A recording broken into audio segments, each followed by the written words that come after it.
Wakey wakey, it's time for my second attempt at Temtem's Randomlocke. We start with the choice of starters, and obviously I have to pick Kinu, and I name her Kiana. I wanted to name it Kinu Leaves, but the name did not fit. I did pass up on Revel and Mortal, but it's time to get adventurous. Now, this video is gonna show the highlights of the game, so you're gonna see me clip through some things, but obviously at the start we're gonna capture some really cool new monsters. So we're gonna start with our first fight against Max. It's a very easy fight, making sure that we can defeat our first match and we don't lose right away. Our Kinu has Tentacle Whip, which is a good neutral technique. As a second Tem, instead of 2Y, the professor gave us an Umishi, and I love this fish, and I named it Fish, obviously. In our first battle, I realized that both my Temtem have an Ice Shuriken, so I'm like, okay, this is perfect. I can actually freeze enemies, and I have an amazing combo. Sometimes I had tamers that surprised me along the way, where I was forgetful that there were some tamer fights, and making sure I don't play risky like I might have in my first attempt losing Temtem for no reason at all. I made sure that I start by using items like the bomb and heal up my Tems before they have a chance of dying. Playing safe also means visiting Aina right early in the game to make sure I heal back up and I can continue the story without losing any Tems early on. Then it was time to catch our first tap. I encountered this roller, which I'm like, okay, another 5%er? Love that. And I threw a Tem card at it and it did not catch right away, and oh no, I accidentally used Ice Shuriken and killed it. That means one out of our two options here are already out. I looked in the grass again for a second Tem, and surprisingly I got another 5%er, and that's Yowler, which I think is even better. Neutrons are very powerful and very balanced for random locks especially. So I made sure this time to only throw Tem cards, and I did catch the Yowler. And I named it Barry, you know, like Barry, but it's a bear, so yeah, I know it's lame. First thing we do after catching it is check the techniques, and it had Crystal and Windstream, which is very Koishi of it. And we get to see the value right away with an Ice Shuriken on Pyko doing ×4 damage, wonderful. And a Windstream from Barry killing Tortonite in a one-shot as well, so I'm like, yeah, great team. In one more eventful fight, they had a Monko which is level 8, so I used Ice Shuriken, you know, lots of damage, and the Monko acted before my Yowler, using Mental Torrent and exhausting Barry, and that was dangerous because I planned to Thunder Strike it, which is something Yowler learned very recently. Guess what?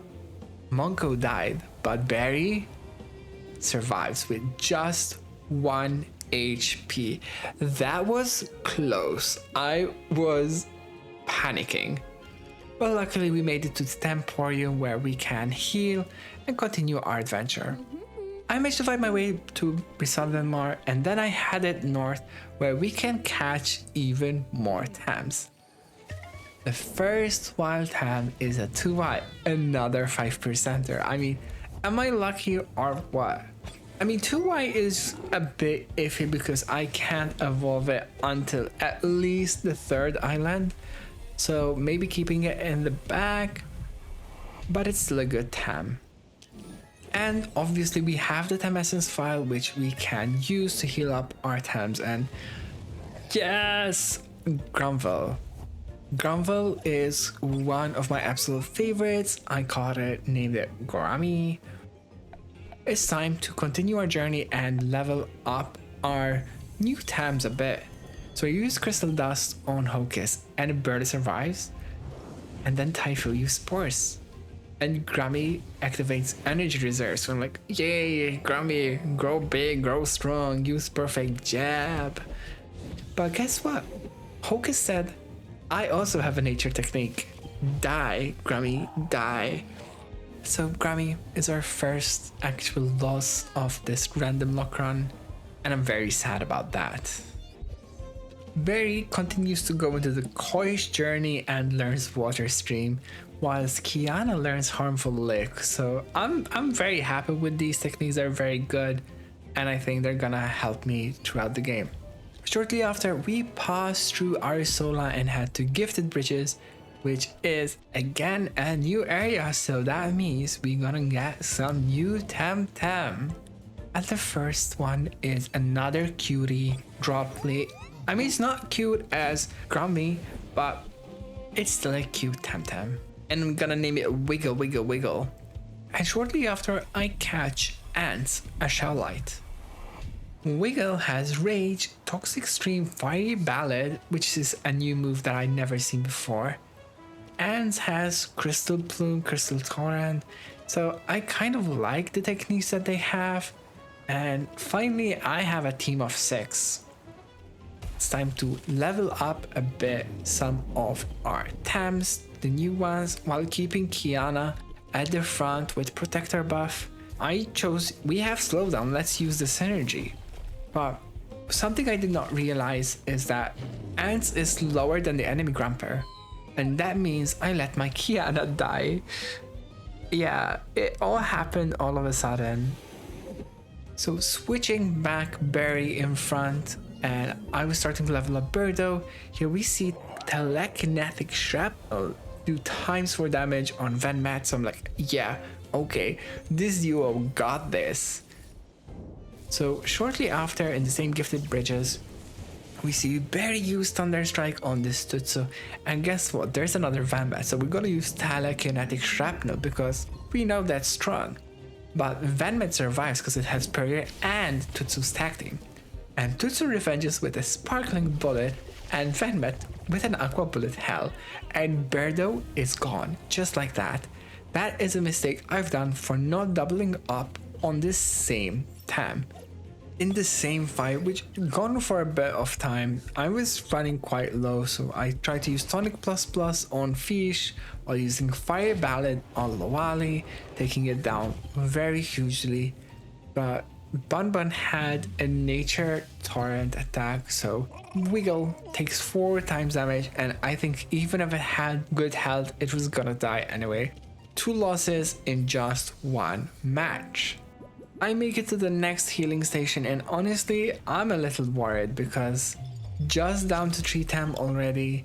It doesn't take long before Fish dies to a defibrillate from a mix, and we have just 2 Tems before we start the Windward Fort.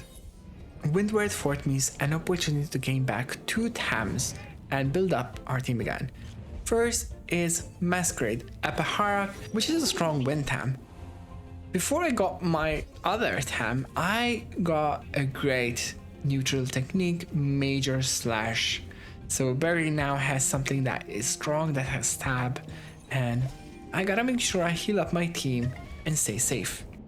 Then we find Osuchi, which is so cute, so adorable, and I'm like, yeah, I'll take it, you know, it's gonna be our 4th Tem, so let's check our techniques. Masquerade has some physical techniques, whilst Punchy, yeah, I know, great name, does have a mix. It has Crystal Spikes, but it also has Melee Stream, which is physical, and I'm like, it evolves into melee, and you can see it evolves at level 23, but I'm like, I do have a mini monolith, so let's evolve it right away, get stronger, you know, reduce the chance that we lose more times before we fight Lady Lottie. We find Sophia, who is in a jail cell, which is a very good storyline, to be honest. I love this, and I do find a Grander here. I mean, I have already caught my Osuchi and Paharak, and I'm a little bit disappointed, but I would have loved to catch a Grander.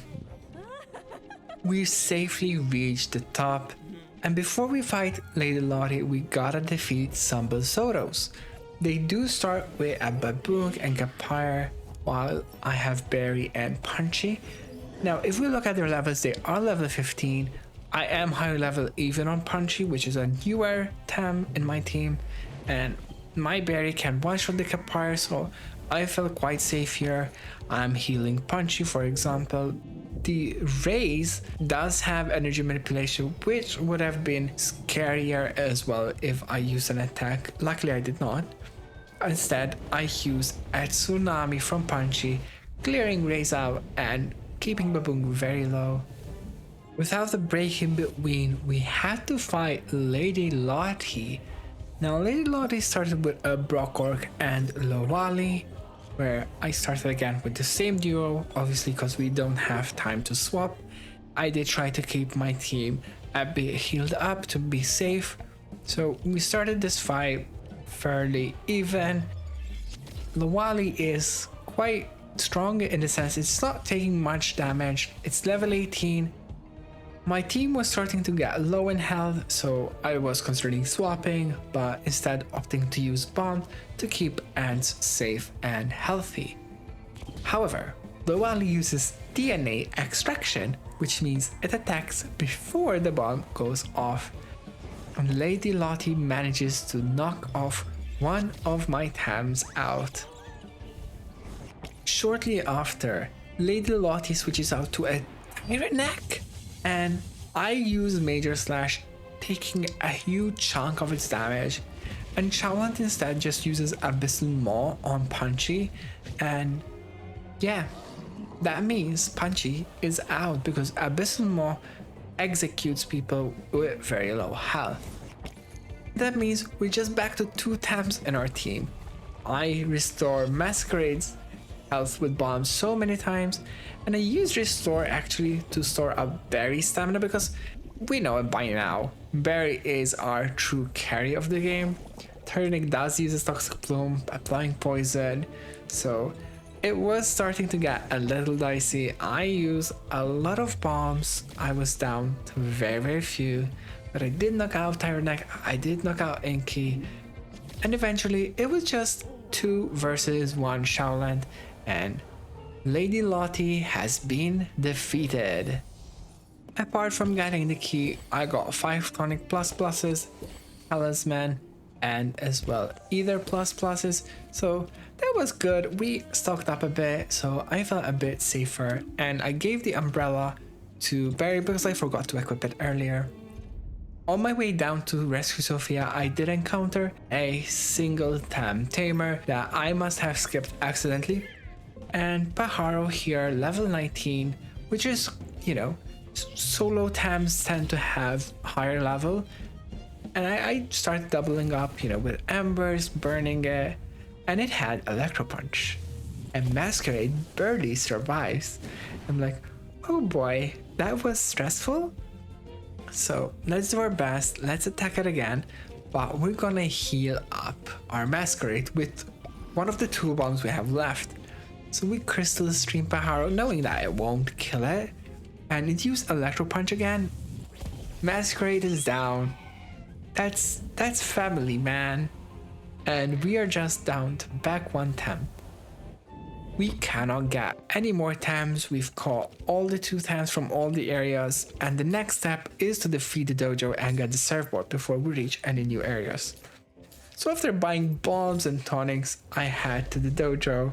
We have this 1 versus 2 fights constantly, and this Zadar that uses Transient Echo, and wow, Berry is low health, so I'm happy that it knocked Zadar out before it can use more Transient Echoes.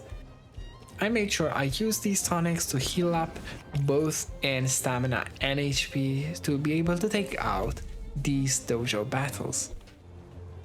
In the 1v1 against the Zare, we did have Water Stream, which is effective, so that was not a worry at all, even though it was level 24.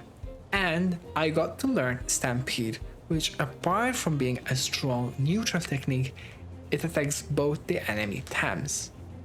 Against another battler with 4 Tems, one of their Gonzis has telekinetic shrapnel, which again scares me a bit because Berry's getting low in health. I am level 31 at this point, so we're quite strong. The Sherald attacks itself with Chain Lightning Hammering, and Yowler has the chance to double knock them out, which is great. It is red health and they have 2 more tems, so I keep getting worried. This Solo Dojo, and they release like Xanaret and Golzi again, which is like, oh boy. But I make sure, you know, use the Tonic Plus Plus because we are not gonna risk this. We're not gonna risk dying because we're cheap. So I'm gonna use the Tonic Plus Plus items and we're gonna handle the attacks they throw our way. Another battle end. Amplink has time split, which again is super effective. And luckily we do have a speed arrow, which I don't know if to why would have gotten me or not. Probably not, but potentially. I had no idea what it had. But we made it to Sophia. Can Barry the Yowler defeat all of Sophia's Temtem alone? They start with an effective kind of electro punch with synergy, but it doesn't do much damage, it only does 12. Zelbia's Nature Stream again doesn't do much damage, so I felt quite safe. I used the Tonic Plus Pluses and Umishi had Beta Burst, but again, it's only 31 damage. And even though Tutsu has Feather Gatling, which it has Stab, we still remain over 50% health, so I knew I could Major Slash this Umishi and it did not die. I was a bit surprised, and it did use Beta Burst again, but I knew, because I was higher than 50%, that Tutsu's Feather Gatling would not have killed. Like Lady Lottie, Sophia has a legendary Volgon this time, but it stands no chance against Yowler Stampede, knocking both Tutsu and Volgon out, which means that I have a victory against Sophia with just 1 Tem. And that awards us the Surfboard, which means we can now experience the other half of the Deniz, the Sillaro River, which means 2 new more Tems that we can catch. And with that we start with Snack, Orpho, and we also find a Sconch. And checking their techniques, we have Headrim, Sparkling Bullet, which synergizes with both our neutrals, and Tails, our Sconch, has Base Jump, which is a very strong neutral technique. So as I'm heading down to Turquesa, I fight these Papoys, so you know, any battles are good to have our Yowler level 36 carry our level 14 Tails to get some experience. And we do have Digital Torrent, which is type effective against Papoys, so I'm like, we got this, we're gonna windstream this Papoys, which Papoys has thick skin, so it doesn't take much damage. Digital Torrent burns it, so Papoys has Beta Burst and Tails just gone. I'm speechless. I mean, even anyways, we go back, we talk to the children in this house, face-to-face children, because they give us quests, and one of these quests is very, very important with the Asterion guy. We head back to talk to Adia Touré and tell her about this kid, and that is an important part of this quest, which we're gonna see towards the end of the episode. Then I use a smoke bomb because I'm lazy, but it's also efficient, to jump back to Turquesa to talk to Tihani and get the air ticket. I also head to the bar to talk to some people and get some of the quests done, and I get a Hopeless Tonic, which if the Temtem is lost alive standing, it gets invigorated, it gets some buffs. As we're heading towards the Aguamarina cave, I fight some more battles, and we use Mental Stream on Orphle, which it recently learned, and the Nuzlocke uses a Wind Torrent, almost knocking out my snake. So I'm like, take it or leave it. Major slash the Nuzlocke, and Nuzlocke died. So I'm like, okay, I think offensive works. Data burst goes crazy. Snake lives with 3 HP. This is not where you thought it was going, right? And we got to Aguamarina cave successfully with the last 2 Tems. A bit annoyingly, the first Tem that I found was Sconch, and I decided to catch because I don't know if running away would have counted or not, since our sconch already died. So if you know the answer to that question, please leave it in chat, because I might encounter that again. And then I found a Tataru. Honestly, we have our third neutral now in our team. I think that's a cool thing, because I like neutrals. Yowler is obviously working very well, and I name it Tater Tot. As I continue to battle through, I fight this Seismond, which has ultrasound, which is a technique I really love. It exhausts both my teams, but my Orphle dies to the Psypat's Firestream. My Tems are not destined to live that long unless they're Yowler. With Snake down, I go out of the Aguamarina caves with just 3 Tems, all neutral, and there are some more battles here in the outside of the Aguamarina cave. And it's a relief when we get to Yusuf and Roger, not just because they're gonna help us complete one of the side quests, but because we're safe. After healing from the Temporium, I head back to the Windward Fort water area because we want a key item. But before getting that key item, we're gonna battle through some Belsotos grounds, and that is going to give XP to both my Tataru and Sconch. Our level 40 berry smashes the Tortonite with a windstream.